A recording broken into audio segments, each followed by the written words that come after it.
রাগের মধ্যেও কথার ব্যবহার এমন রাখতে হবে যেন রাগ কমলে বা রাগ নামলে নিজের কাছে লজ্জিত হতে না হয়।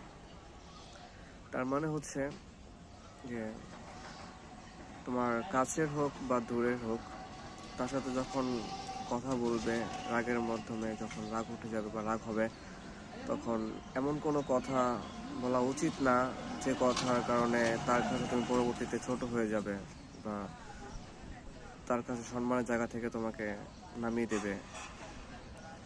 অথবা দেখা গেল যে তোমাকে পরবর্তীতে সেই কথা নিয়ে কটূক্তি করতে পারে বা কটূক্তি করে খোঁচা মারে। এমন কোনো কথা বলার আগে চিন্তা ভাবনা করে বলাটাই উচিত।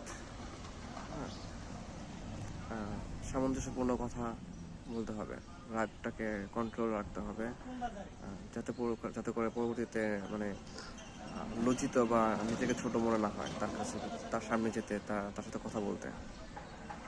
রাগের মধ্যেও কথার ব্যবহার এমন রাখতে হবে যেন রাগ কমলে বা রাগ নামলে নিজের কাছে লজ্জিত হতে না হয়।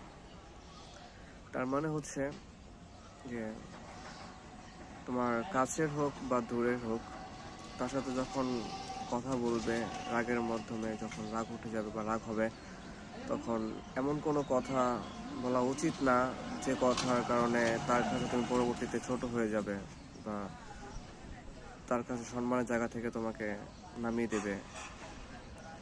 অথবা দেখা গেল যে তোমাকে পরবর্তীতে সেই কথা নিয়ে কটূক্তি করতে পারে বা কটূক্তি করে খোঁচা মারে। এমন কোনো কথা বলার আগে চিন্তা ভাবনা করে বলাটাই উচিত। হ্যাঁ, সামঞ্জস্যপূর্ণ কথা বলতে হবে, রাগটাকে কন্ট্রোল রাখতে হবে, যাতে করে পরবর্তীতে মানে লজ্জিত বা নিজেকে ছোট মনে না হয় তার কাছে, তার সামনে যেতে, তার সাথে কথা বলতে।